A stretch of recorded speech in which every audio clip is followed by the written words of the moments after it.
Perfect, thank you so much. So hello everyone and welcome to Concordia University's fourth space. Thank you for joining us for today's event, An Island is More Than a Park, Stories on the Eve of an Eviction. To help situate you, we are streaming to YouTube live from fourth space, which is located on unceded Indigenous lands in Tiohtià:ke, Montreal. At fourth space, we work with our university community to mobilize knowledge by co-creating daily activities to examine research questions and projects in development here at the university. We are running this event as a live stream meeting, so we welcome your comments and questions with a raised hand or via the chat if you're joining by Zoom. For those of you in this space, if you'd like to participate, just let us know by raising your hand and we'll be sure to get a microphone to you. With that, it is now my pleasure to hand it over to Maya.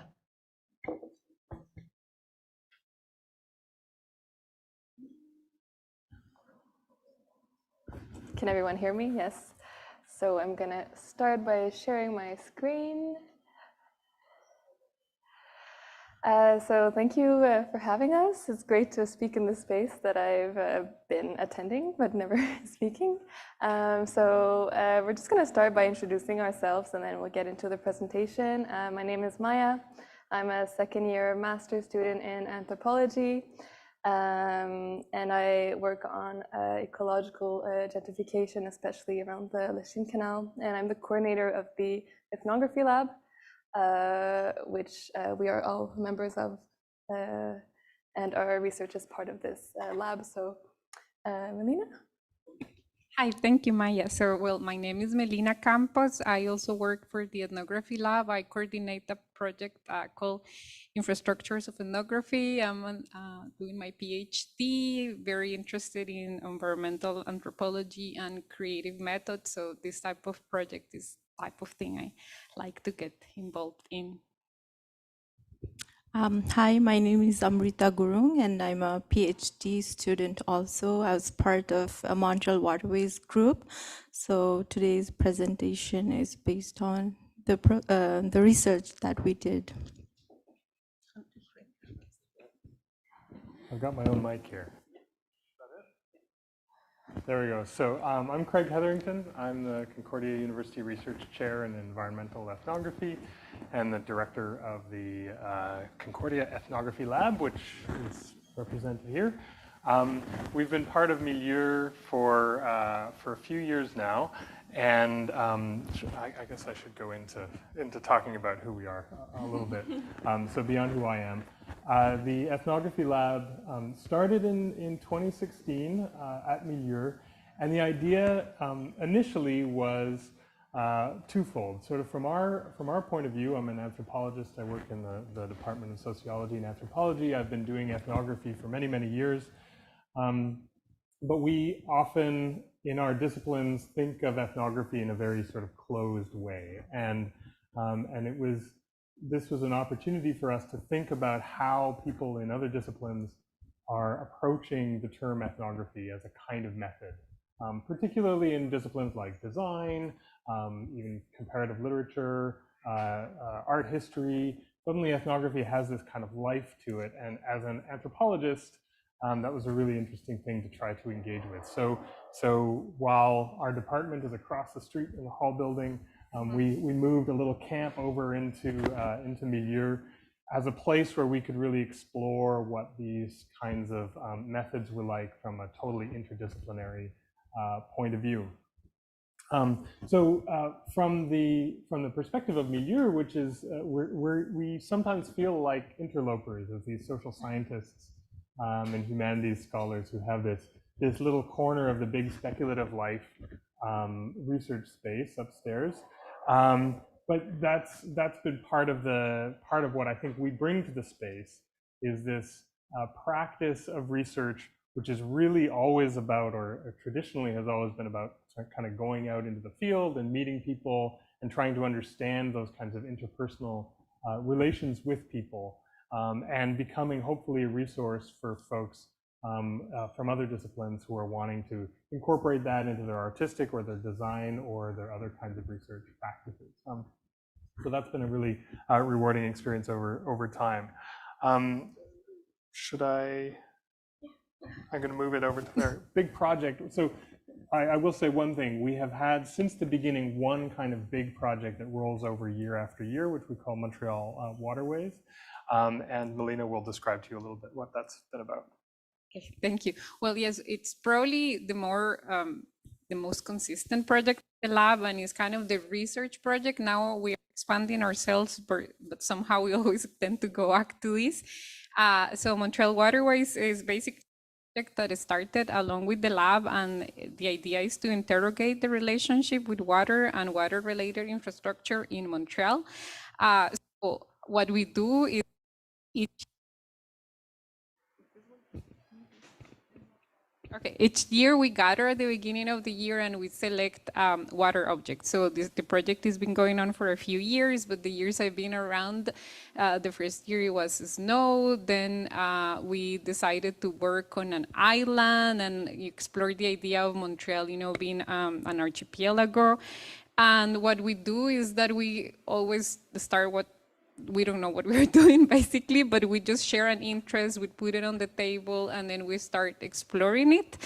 So the work becomes very collaborative, experimental, and we always try to get some sort of outcome at the end of the year. So what we're gonna present here is what happened in the year 2021, 2022, and we are going to try an unorthodox way of presenting this work. So we will actually ask all of you to help us to get involved in this. So we're going to hand some snippets for you. Maya is doing that. And you just need to keep them, and we will guide you through this exercise.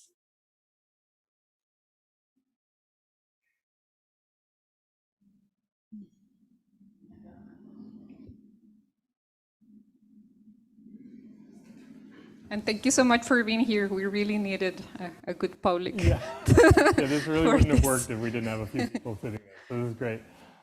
So read them to yourselves. Note there's a number on them. We're going to ask you to read them out in turn at a certain moment when we get to that. Yeah. And some of you will have more than one of them.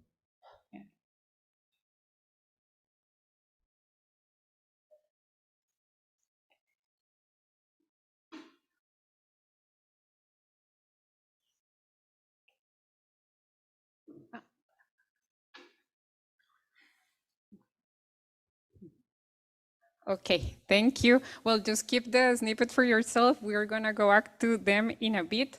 So this is actually an exercise that we didn't come up with. It's an idea we copied we got inspired by Christina Lyons, who's currently the director of the Center for Experimental Ethnography at the University of Pennsylvania, with whom we are also working in another project. We invited her to come to Montreal last winter to give a presentation, on ethnography and experimental methods. And she did this exercise that we think could help us to engage with the issues at stake that we engaged with last year on waterways. So next slide.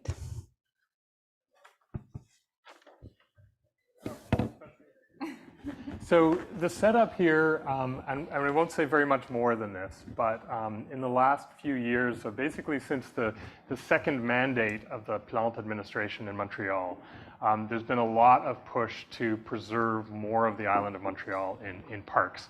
So the current sort of version of what they're doing is to plan a 30% preservation of water and green spaces by the year 2030. And one of the things, one of the things we'd like you to have in mind as you go through this is to ask kind of what that means from a municipal, political, territorial kind of perspective. But I wonder if anyone has any thoughts initially about when a municipal government says this, makes an announcement like this, what comes after? Do people have any sort of first thoughts about this?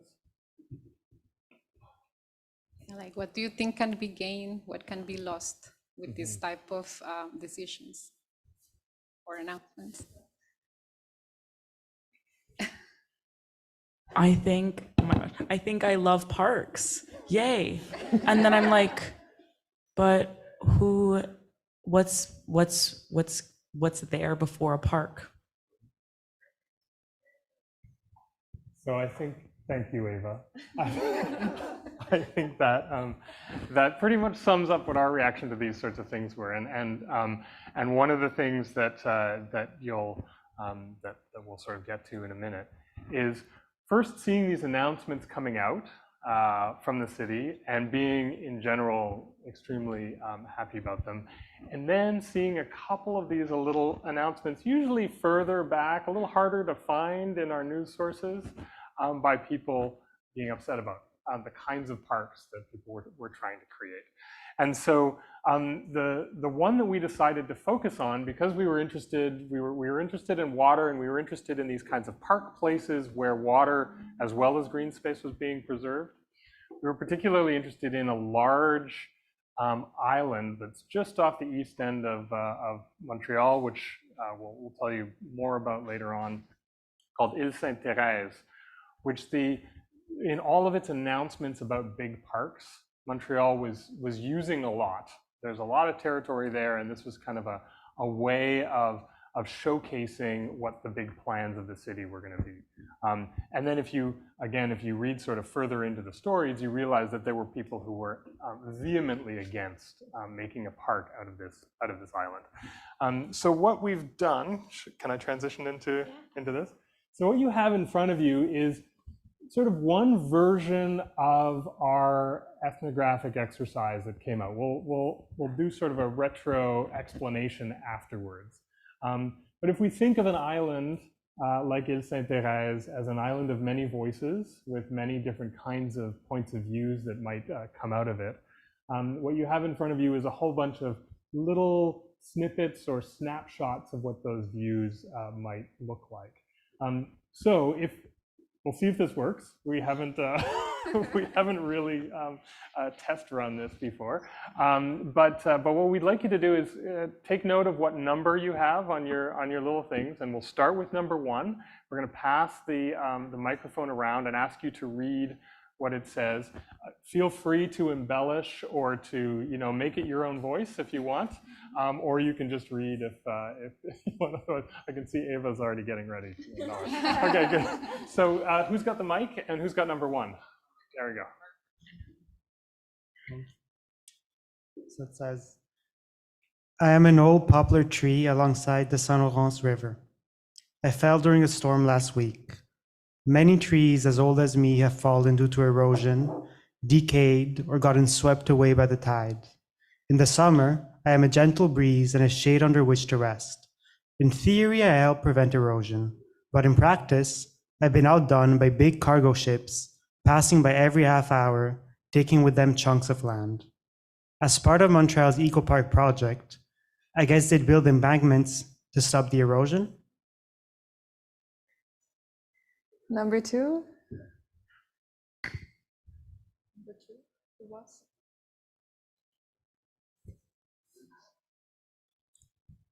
I look like a European country house with generations of pictures on the wall in the dining hall. I used to have a handsome lawn with old trees, but I lost 100 feet of shoreland because of erosion from shipping. In 2019, the family had to pick me up and rebuild me farther inland. The park might protect me as long as it finds a place for me.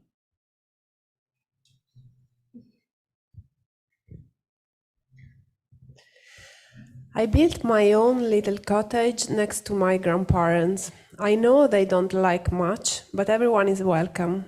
We sometimes even cross over during winter if the ice is thick enough, though that's happening less and less. I was for the park. I thought we could live in it and help restore the landscape. But after years of fighting, I finally accepted I have to give up my cottage.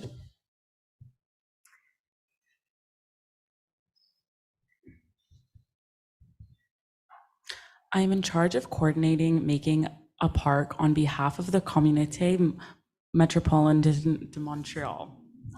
It is the biggest environmental project I have been I have done since graduating from university. I'm happy to collaborate with families whose ancestors have lived on the island. Their knowledge is essential for our future park. However, it is not in my power to give them permission to stay on public land. That's a question for another office. Number 5. I am a Weemer, a hunting dog on île-Sainte-Thérèse. It is my favorite place in the world. I was brought here to aid and protect my family, to look after the children while they swim or wander on the island and fetch the hunt. Just imagine how many deer, wild turkey, and beavers there will be on this island once they can't be hunted. Nothing's going to grow, and they'll have to organize culls. What a waste. When the park comes in, I will be banned from entering. So we'll go down to number 8.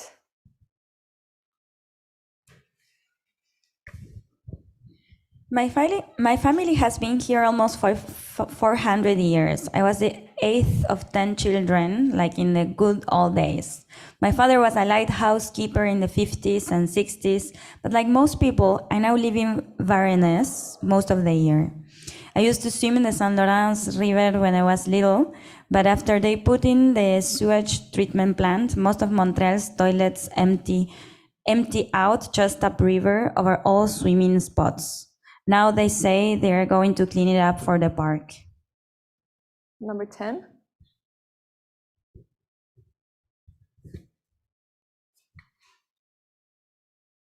I'm an apple tree. I provide sustenance to animals and humans alike. Particularly, the deer on this land enjoy my fruits more than other animals because of their height and longer necks, allowing them to reach me. But once my fruit is ripe and mature enough, it also falls on the ground for smaller creatures to enjoy. I invaded with the colonists centuries ago, but look at the cycle of life I'm part of. The park will probably get rid of me because I make a mess on the ground and attract insects. 11.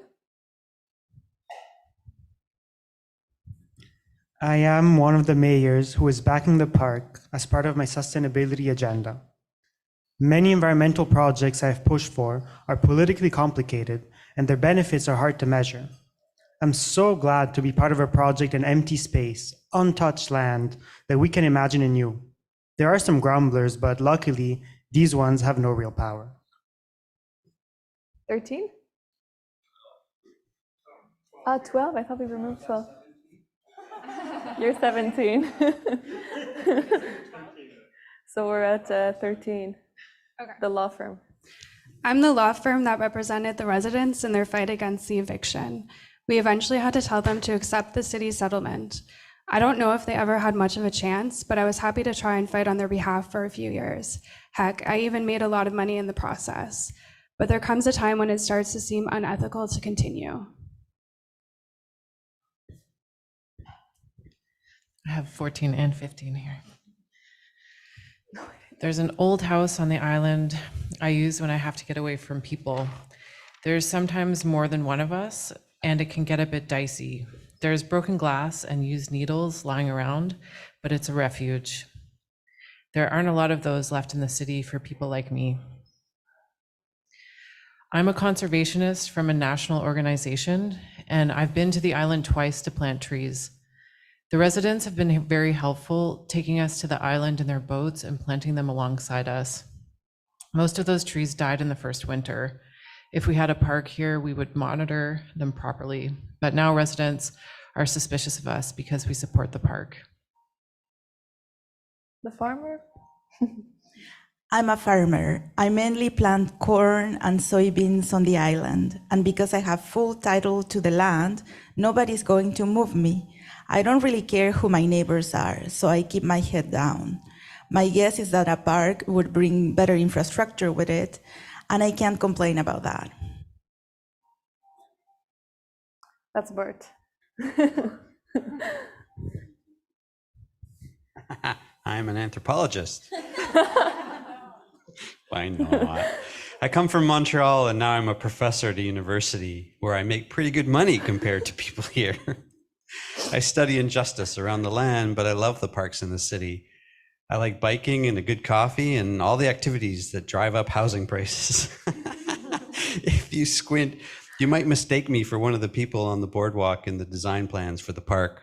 I'm sometimes amazed that people like the residents of this island can see me as something more than a symbol of the forces that are stealing their homes. Even when there's nothing I can do to help save their land, I'm looking for ways to honor their trust. And we'll finish with 18. Yeah. I'm the old barn everyone talks about, the stories I could tell. I'm where the priests used to gather the community for events, where the priest would tell people who could have what land. I even housed a lot of non-optional Sunday services. That was the deal. You could have the land if you came to church. Too bad no one wrote any of that down, or maybe not. Some of the priests were just trying to make money on real estate anyway. When all the locals are gone, though, they will think of me not as the place where naive residents got screwed over, but as a quaint monument to an idyllic past. Great. That was wonderful. So you have an idea of the interlocutors and the characters, so to say, in our ethnography. So what do you think is going on? You don't have to answer, Maya. You don't have to answer me. So our project coordinator, who's currently taking a class in Oslo, so he couldn't be here, but hi, John, if you're watching us on YouTube. So he stumbled upon île-Sainte-Thérèse during one of his explorations on Google Maps. He was interested in the archipelago, the Hochelaga archipelago, and found this island of 1.6 kilometer wide and about 4.8 kilometers length between Pointe-aux-Trembles and Varennes on the south shore. And he thought, this is a pretty big island. He had never heard of it, like probably most of you, and ended up in this in the middle of this debate between people, fighting to keep their island, and a park project that was to be erected on this island. So he thought it would be a great project for Montreal waterways, since we're interested in infrastructure, heritage, environment, and all these questions. So in September 2021, the city of Montreal announced a brand new nature park to be constructed on this island. And this project fits in the Communauté Métropolitaine de Montréal's project to make the island more green, more blue. And this is a conservation network called Trame Verte et Bleue that supports ecotourism and recreation throughout the archipelago. So you've maybe heard of the Boucherville Islands, which are just a bit south of île-Sainte-Thérèse. So as the city of Montreal grows and densifies, the idea of a park seems like a good idea, right? Especially of giving access to nature for people in the east of Montreal that don't have the mountain and other green areas that are more central in Montreal. But parks are not without cost, and this news came with the revelation that about 100 family cottages were being evicted to make room for the park. So the people living there have rights to their houses, but not their land. It was the church that allocated land to families in exchange for labor, and these papers were not transmitted when the state secularized. So there was no problem until Montreal wanted to make a park there. So with the park project, the whole island was not to develop, mostly the banks, because that's the most attractive part. It's what you see when you enter the island, but it's also where the cottages are. And for more than a decade, the residents of île-Sainte-Thérèse have been portrayed by government and by the media as squatters, which led them to form an association called l'Association de la Communauté de île-Sainte-Thérèse. And together, the residents formed a documentation showing that they've been there for decades. They've shown photos of them 40, 80 years ago of their family going to this island. And the group went public with these images. and even protests, which we'll discuss later. And there are actual squatters, which the residents, distinguish themselves from these people that have come to occupy the abandoned houses. But this is these are not the people being evicted now. And during these 10 years, the media has also been interested in showing the remains of the seigneurial system.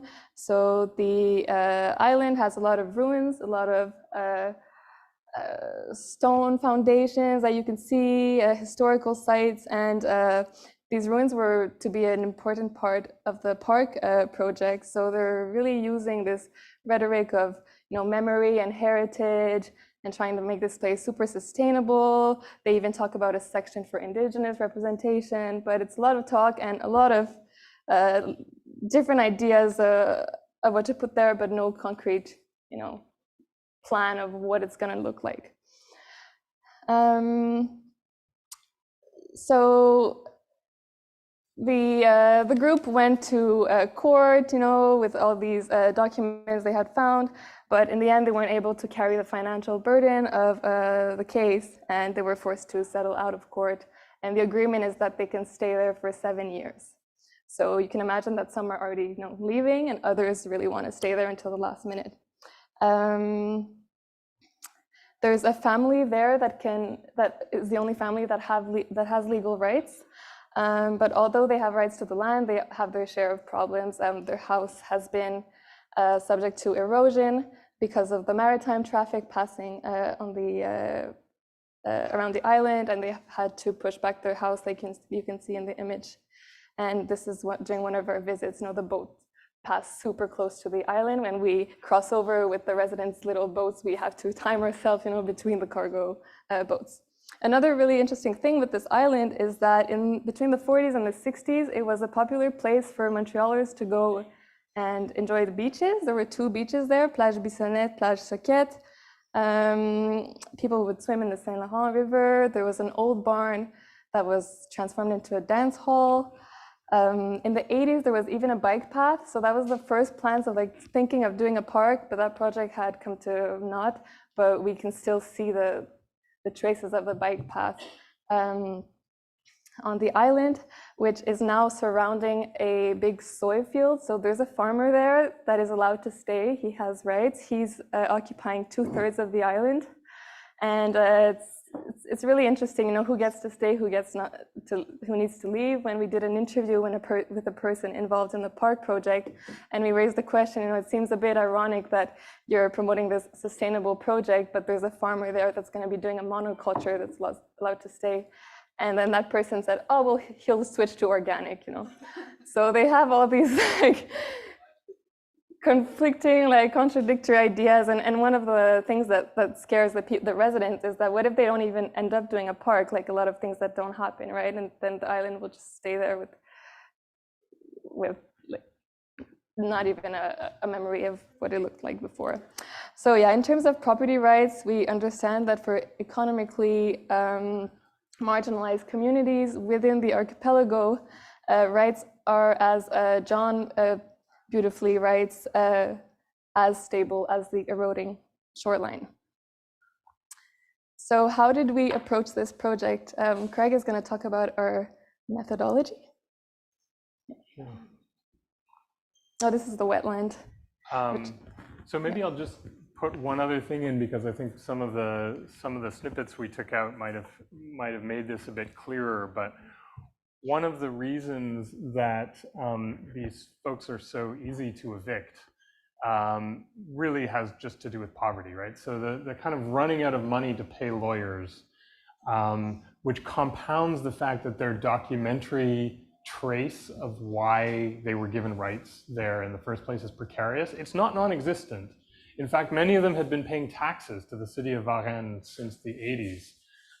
So there's clearly been these arrangements over the years, and yet the ability to put that together in a package that's going to convince the courts that they ought to have rights to stay there when a big interest like the municipality comes in and wants to do something with the land is very difficult for them to carry out. And so you do have these sort of overlapping interests in which one is just so overwhelmingly overpowers the other one, to the point that the people we talked to in the planning, so on, didn't really realize there was a problem. Like they could just completely overlook it while these other folks' lives were being destroyed as far as they were concerned.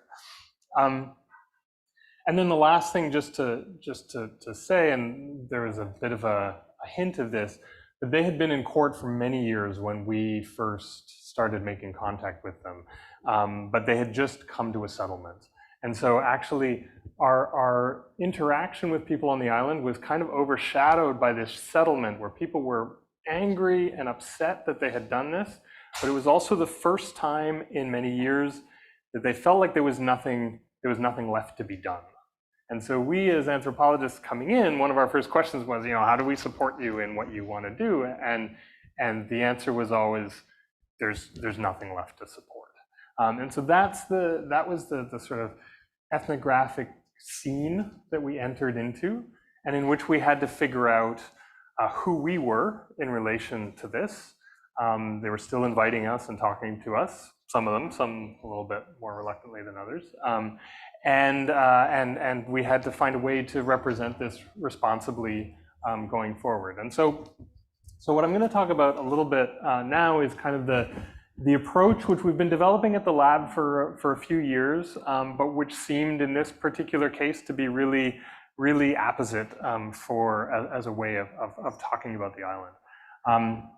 And we call this composite ethnography. I don't know if you've got a slide there or, yeah, okay. So composite ethnography, that's the next one. The way that we think about this is composite ethnography is a way of thinking ethnographically in groups. Now, I mentioned before, I'm a trained anthropologist with this kind of very disciplinary training, which usually sends people like me out all on their own to go encounter a community and then represent that community.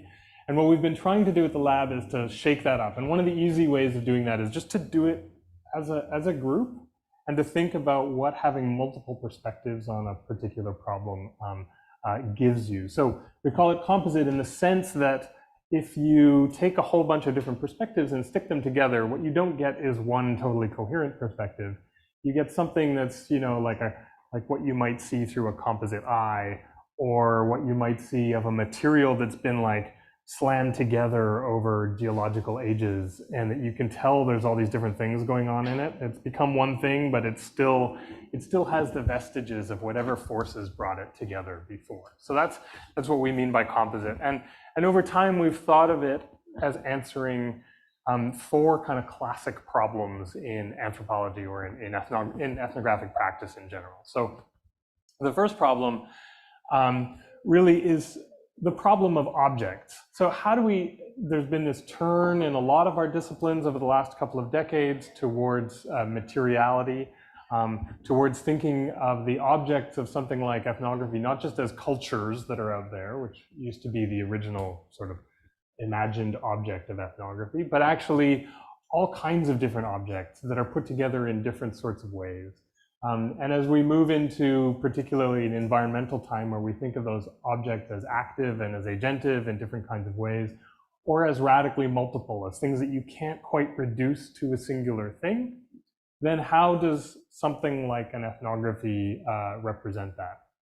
And so composite ethnography helps in that because we can all encounter something like an eroding bank on an island. We all might have slightly different interpretations of it. And if we don't push too hard to resolve those into a single interpretation, what you get is this kind of fractal image of what something is that's going on. And we definitely think of the island as that kind of an object, and trying to preserve in our practice the fractalness of it. Having you all read that out was exactly sort of a demonstration of that view of how we might think of the multipleness of a particular object. The second problem, which goes way back in anthropology, is what I refer to as the problem of disqualification. So disqualification is whenever one doesn't take someone else's point of view seriously for whatever kind of reason, right? And as academics, as people who are in the knowledge professions, this is something that we are trained to do, right? To think of what we know as being somehow above and better than what other people know. And I think actually, if you go right back to the beginning of ethnography, in a way, it was a counteractive proposition against disqualification. It was saying, I'm going to go and speak to the marginalized. I'm going to go and speak to the people who are being colonized out of existence in the way that those original anthropologists thought of it, and I'm going to try to bring their voices into the human conversation. And you'll see a lot of early anthropologists describing what they do in that particular way. But then there's this second thing that we also do, which is, okay, we're going to take the voice of the person who's not a intellectual in the way that we've characterized that, and we're going to translate it into something that is valuable for intellectuals, right? And that itself is a form of disqualification. So every time you do that form of translation, what you're doing is saying, okay, there's something about the form of that knowledge that doesn't quite count. And therefore, I have to turn it into something else in order for it to count.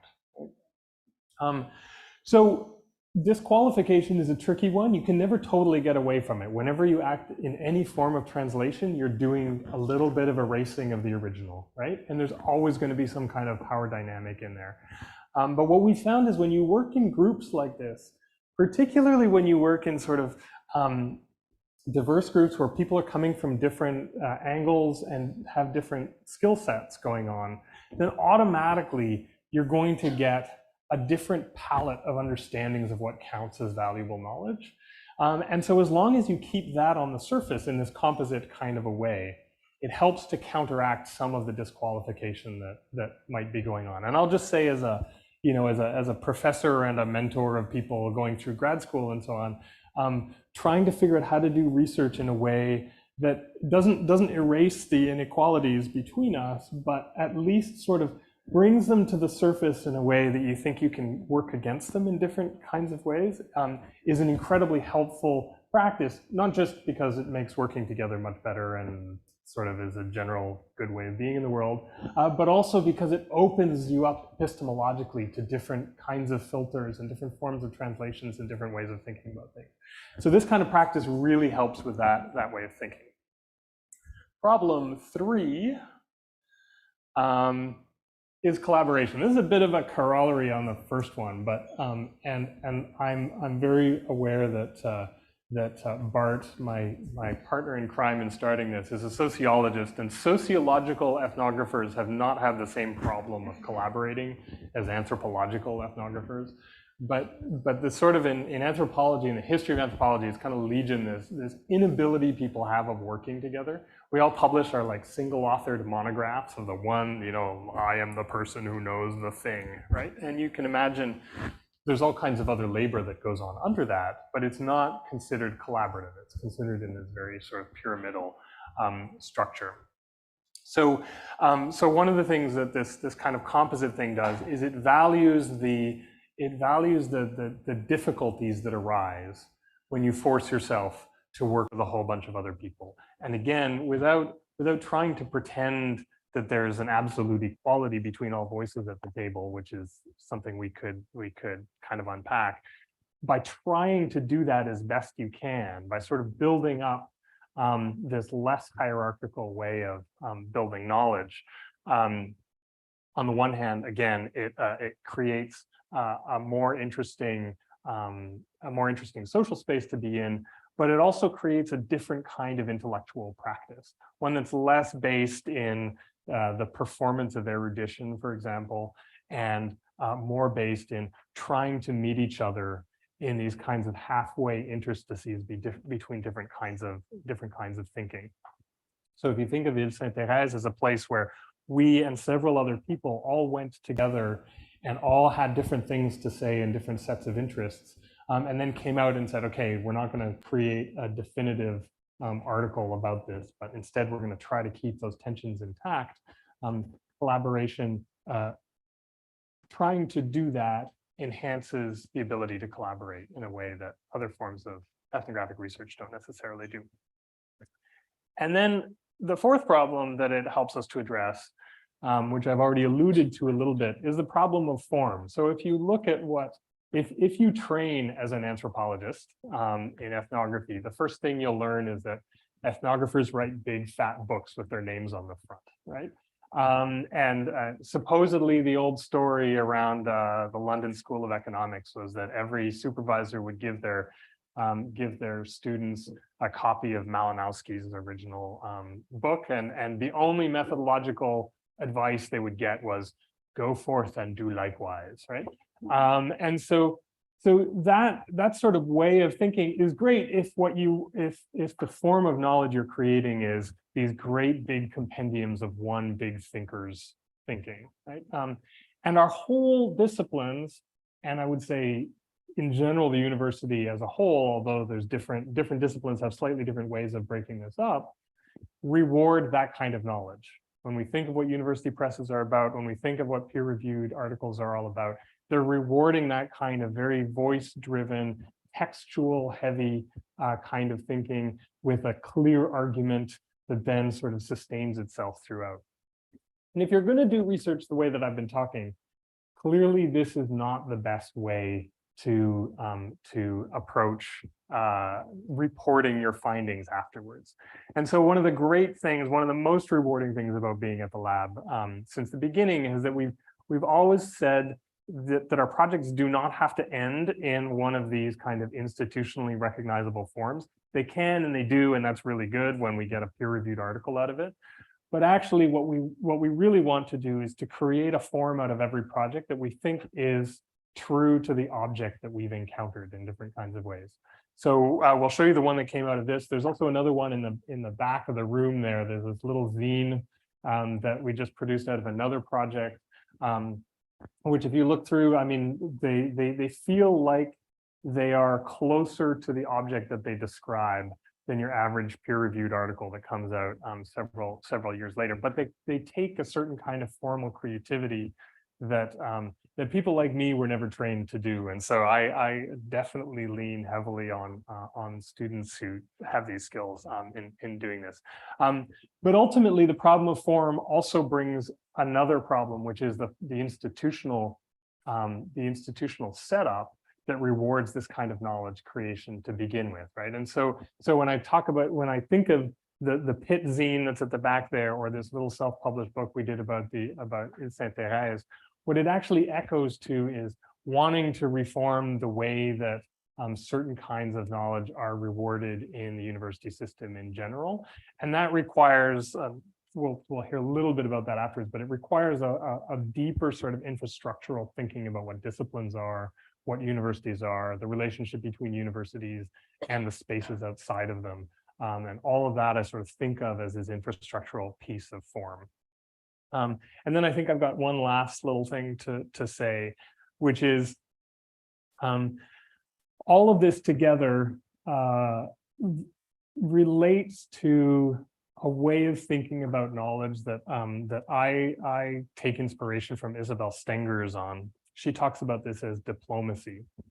So she says, what's at stake in the practice of the diplomat are the affective conditions of an encounter, not the recognition of submission. And what this means, you know, there's also about 500 pages of explanation that goes with that quote. But what she means by that is that rather than going into a research practice submitting to disciplinary norms, what she advocates is going into a research practice where what you're trying to do is meet people halfway on things. And she uses the figure of the diplomat, not because diplomats always like each other and not because diplomats always agree or come to a consensus about things. Sometimes diplomacy can happen in extremely tense circumstances, right? But that meeting halfway, that ethic of trusting that you can meet people and things halfway, is what this kind of practice comes from. So that's one of the ideas that we take forward, this sort of diplomatic practice, but also the ethic of trust that goes into research is what we've tried to build this whole practice about. And I will now pass it on to Amrita, who's going to come back to the island and tell us a little bit about how we did this there. Yeah. Thank you, Craig. Yeah, so I've chosen to tell the story of an island through a love letter that I wrote to the poplar tree. So my piece is called A Love Letter to the Poplar Tree, and it's inspired by the wider literature on Delta and its relational focus on human and non-human entanglements. And broadly, it speaks to the collective pursuit of Montreal Waterways groups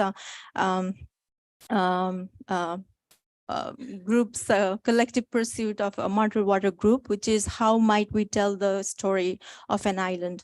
So my research experiments with the idea of flow and stagnation as metaphors of lives on the island of Sainte-Thérèse, while being attentive to the fragile predicament that forms a deltic constellation. So what is delta? It's an ambiguous space between land and water and is characterized by fragile predicament that entails living with multiple forms of precarity, which is governed in the ontological politics of delta, rendered visible in the ways delta is performed in the continuous interplay of land and water. So the complex and continuous interplay of land and water then serves to break the binary, the static notions, the static categorical notions of dry and wet, and encourages us to look at the distance between land and water in a continuum, in the possibilities to reflexively and creatively deal with various material processes that are constantly changing, shifting, conversing with other political and economic issues through which the Delta world comes into being. So for grounding my research on the wider literature on Delta, while I specifically dedicate my research piece to the fallen poplar tree that you can see on the screen, that we encountered on the shoreline of the island of Sainte-Thérèse, I also make it a point to talk about, to acknowledge my connection with the living tree in Park Jarry. Having failed to find a connection with humans, I turned to nature as a sun-loving plant turns to the sun, as Donna Haraway puts it, as I hugged one of the young trees at Park Jarry. And this was a time when I just arrived in Montreal in 2021. And I just recovered from COVID. I felt connected and secured and cared and loved. And I felt a huge relief in the embrace of that tree at Park Jarry. And thinking of it now, I think that was the most secure connection that helped me through my first winter in Montreal. But however, it took me some time to put into perspective what Sienna Craig calls senses of connection and my felt attachment with the living tree, to be, in the words of Floyd, to be a way through love. I agree, and I choose to call it a love language because it encapsulates an embodied quality of care and concern in forms of human and non-human entanglements. And it also resonates with Concordia Ethnography Lab's composite and collaborative nature of doing ethnography. As we find ourselves negotiating with different fragile predicaments as people living in Delta would, that shape and transform the present and, most importantly, our future experiences of being in the world. So in sum, I would say, in knowing Montreal's waterways, I've known myself better. So before I end this love letter, I want to remember the fallen, now dead poplar tree, to relieve and evoke in me the felt and embodied experiences of being in close contact with the poplar tree that came from my sense of being emplaced on the island of Sainte-Thérèse, which I see it as a relational achievement between human and non-human. So thank you so much. Yeah, and I would pass it on to Melina. Thank you, that was very beautiful. Okay, so maybe to go back a little bit to Craig's presentation. So when we work on these projects, and a lot of people here in the public have been part of this project, a new project that came after, and we get to a point where we're always lost. And it's a little bit nerve-wracking, but I got to start to enjoy it somehow, because we go to meetings and everyone reads and everyone, you know, we all have our research topics, we all have our interests. So everyone is, you know, you come into a project not blank. You come there with a lot of expectations and a lot of interest, and they would definitely most of the time don't really connect with your like colleagues. But what we do in this type of projects is a celebration of that somehow. So the fact that Amrita has experienced all of this and she can use it as a part to tell the story of an island, we love that. We like to promote that instead of saying no, that doesn't make sense because it doesn't talk about eviction or legal documents or whatever. No, like every idea, everything is welcome. Well, but in one of those moments of feeling lost, and we had a meeting or something, I said, okay, I need to know what I'm gonna do. And I opened the drive where we had a lot of things. And I found that picture that you see there is people protesting in a really beautiful fall day. And like, I love protesting. I think I feel very alive in those moments. And especially I like when people are not like a proper, let's say, activist, but they just really need, because something is happening to them. I think that is even bigger than someone that is just used to protest all the time. Well, anyway, so I saw that picture and I was, what is going on? I don't understand, what is this? Or I kept looking into it. And if you kind of see closer to it, unfortunately, that's the case on this one. The placards they use for this, one-time protest, they had pictures of their families in the island. And I started to think, like, what are you living? What are you experiencing to the point that you are taking, some of your family album and, print them in a big placard out and protest? And that became like a really, I don't know, for me, it was a question worth asking, how your family pictures become political artifacts. Nothing, absolutely nothing if you want to do with a tree, right? Or my friend Camila, she's a geographer by training, and she chose the shoreline. But we all approach things this way. So we went to the island, and I was very shy, like as Craig mentioned, they were starting to grieve. They were, it's not an easy thing to talk about, especially we talked to them over Zoom during the winter. We managed to go to the island when the weather allowed it. So we went in May, and I asked them why you chose those pictures. And I remember feeling, like my voice was not even coming out. I remember Craig helped me to formulate the question in French. And then they replied like with so much conviction, because we are not squatters. And I remember the impact it made on me, like their conviction versus my hesitation. And I think that was a really important ethnographic moment for me, and realizing that for them it's not about keeping the land, because I think it was the last resource, but more about to say we are not squatters in this place. We belong to this place. So next time that we went to the island, we had like a month, so I had some time to reflect. And I was like, well, what does it mean to belong to a place, and I ask the questions for myself, right? Like, why do I feel that I belong to certain landscape or to certain place? It doesn't, nothing to do with having like papers or titles. Deeper. So what I did the second time we went is that I printed some of those pictures and I brought them with me, because I knew, oh my God, the first time I was so nervous, I need support. So there's me with Valerie. She's the one who was always helping us to go to the island. And I started to interview her, and she said, oh my God, that's me, and that's my grandmother, and that's me in the picture that my grandmother is like really, really personal. And her cousin Cedric, he's in the picture too.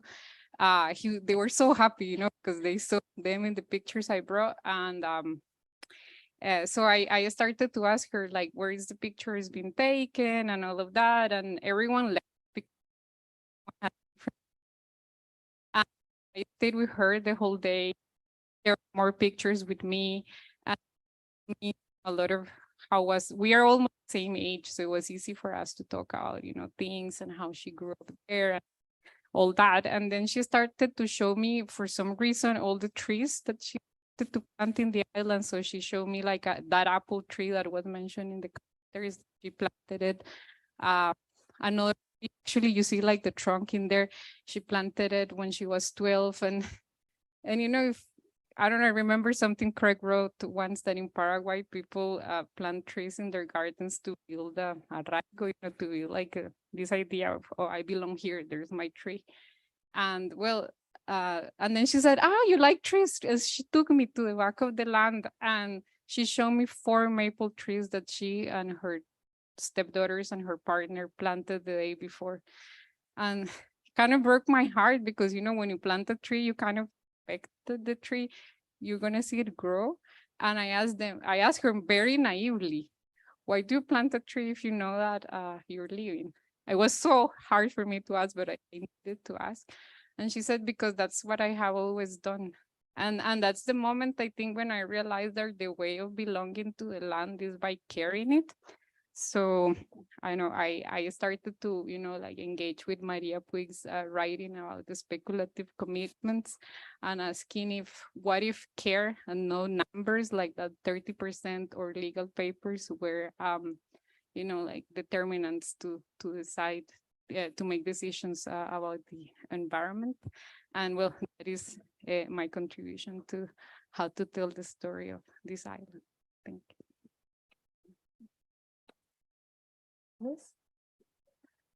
Thank you, Melina. So I find it super fun to do this presentation as part of the Milieu Expo, where a lot of people listening are, well, now it's a lot of people from the lab, but I guess like some designers, right, are involved with Milieu.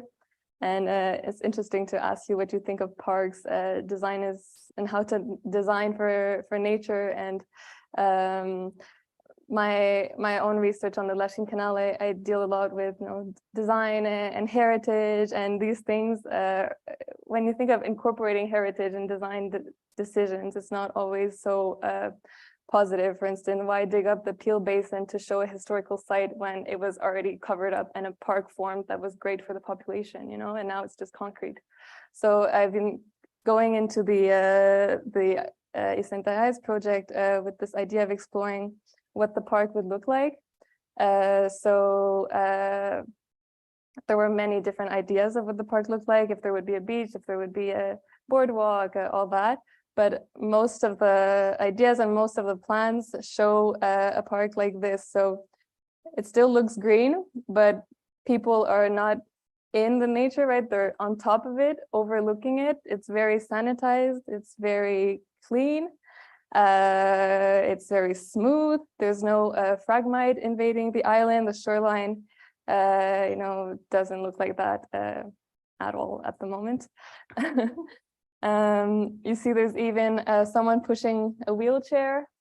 There's a woman, there's birds, everything is there to make it seem attractive. So I tried to go on the island with the idea of taking pictures of what would disappear with the park project. So all of the photos in the slides are pictures that I've taken. So the wetlands, here there's a hunting cabin because the residents hunt geese and chickens. And the camera was also an ethnographic tool, right? We often hear people say the camera is a can opener, as Melina, you were talking about when you came with these photos of the people protesting, and then a photo would bring a discussion that you wouldn't know how to bring up otherwise. So just by having me with my camera, and then the residents would say, oh, take a picture of that. And then I would say, oh, why? And they're like, because we hunt, or take a picture of this fragmite is quite important to us because there used to be a pipeline that was under the island. And so when things like that grow underneath, you have invasive species. So it was really a way for me to discover the island. And then at the same time, the speculative part, of like trying to imagine what it could look like after, and with those park plan images to see how that would be possible. So yeah, when you think of nature management and conservation, there's the idea of having a mission statement, a crisis narrative. So you could think that the that the problematic here is that there's an island with a weakened, degradation of natural habitat. There's erosion, which some residents have had to move their chalets. But when you see reports on the proposed plan, the crisis is that Montrealers don't have enough green areas. So instead of fixing the issues that you have on Montreal and continuing to have condos mushrooming on the east of Montreal, there's a lot of they're developing the old Pointe-aux-Trembles, all that. So instead of thinking maybe the green area should be there, well, you go on an island that for them is empty, for them has great potential of offering nature. So I've explored the term recreation. This is a recreation park. So what's this idea of recreating, something that already is there? So the difference is now that the place will have a proper name.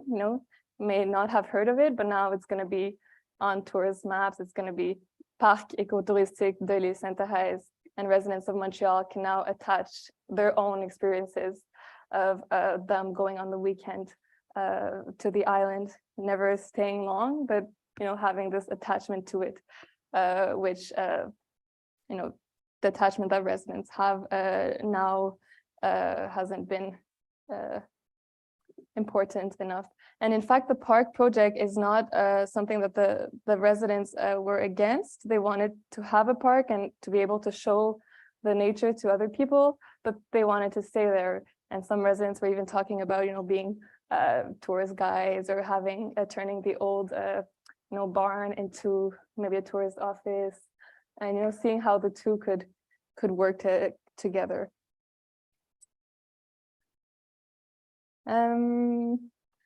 I think I'll stop here. We have a pizza lunch happening at Speculative Life, which is the cluster in which the Montreal Waterways Group is part of. And if you want to talk to us more, we could go there.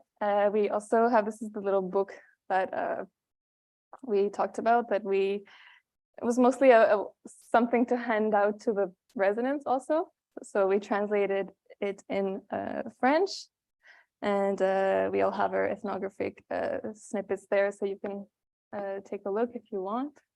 Don't know if any of you want to add anything else. We can take questions also. Yeah. Yeah, and we'd also be really curious just to hear back from you what you thought of the way we did this as a form of presenting what we were up to. But anyways, yeah, happy to take any questions and Any questions here in the space? A very simple question, but in your pictures and in the pictures of the municipality project, is always green and it's like summer, but as we all know, most of the time the island and everywhere is covered in snow. So what was the relationship with this? Could you go during what happens during the winter when you can't plant corn? And I was wondering about winter the whole time you were talking about this island, because it was as if it was never winter, which I understand why, but well, that's a really good question, because I think that's an issue. I wouldn't name it a problem that we always face at my short experience working at the lab, that not when we were working on snow, but other than that, we normally have the winter and even the beginning of the spring for speculation, oh, we're gonna do this, we're gonna do that, and we do a lot of document research, and that's when we kind of get acquainted with our objects. So that's kind of from the research side that I started to realize that I'm going to reproduce that for my own PhD, because I'm kind of used to it. So there's something good about it, to have that time. But I also think we did a lot of interviews during the winter, and I remember an interview we did on Zoom with John and Valerie, the person that was with me in the picture. She told us, I'm so excited. I'm going this winter, this Sunday, sorry, to the island, because the ice is thick enough. So we are snowshoeing. And I actually remember Maya also telling us that before, because climate has changed, that kids would live in the island and be able to walk to school because they could cross. So winter has not been the same, I would say, in the island, right? Hello, yeah. Yeah, so there are 2 residents that live there all year round. Before these climate changes, it was their main houses of the families there. And as Melina said, kids would go to school or church in Varennes and come back. And in the winter, there was the ice bridges, pont glace. I don't know if you can say that in English. But the big thing is that the maritime seaway then was constructed in the 60s. So the ice is broken because of the boats, which is why you can't cross in the winter. But you have 2 residents that pack all their provisions and their things, and they stay there whole winter long. But that's not the majority of them. Now it's mostly summer houses. Yeah. Yeah, and just to put a fine point on that, there's no plumbing or electricity on the island, right? So this is when you sort of think about people living there, and it's something that people did all the time before. They had permanent houses there. But then it slowly became really a summer place to be, in part because people became more dependent on plumbing and electricity, but also because of the seaway, which we've been alluding to it all the way through, but it completely disrupted this part of the river when it came in, and you had all these big boats going through. And one of the things it did is destroyed any possibility of the river freezing over in the winters. So that kind of access was broken off. This is in the 50s and 60s, right when these other. Investigating a fire alarm. Please stand by for further instruction. Okay. If an evacuation becomes necessary, fire alarms will be activated. Okay, good. Votre attention, s'il vous plaît. Oh, merci. Nous insistons sur une alerte d'incendie. Restez à l'écoute pour d'autres instructions. Okay. Si une évacuation est nécessaire, l'alarme sera activée. Okay, we got that. So anyways, in the 50s and 60s, you have this really massive transformation that happens, right? And one of the things that happens is that people are no longer comfortable living without electricity and water in places like this. The other thing is that it becomes more inaccessible in the winter. And there's this brief sort of heyday when these beaches are really active, when it becomes kind of a summer resort place. Is that it? Are we about to burn I down? believe that is it. Thank you so much, you guys. Thanks, everybody. That was fun. And with that, we're going to go ahead, close up the Zoom, and then redirect everyone from the space outside. Pick an exit, please. Thank you. Finish it.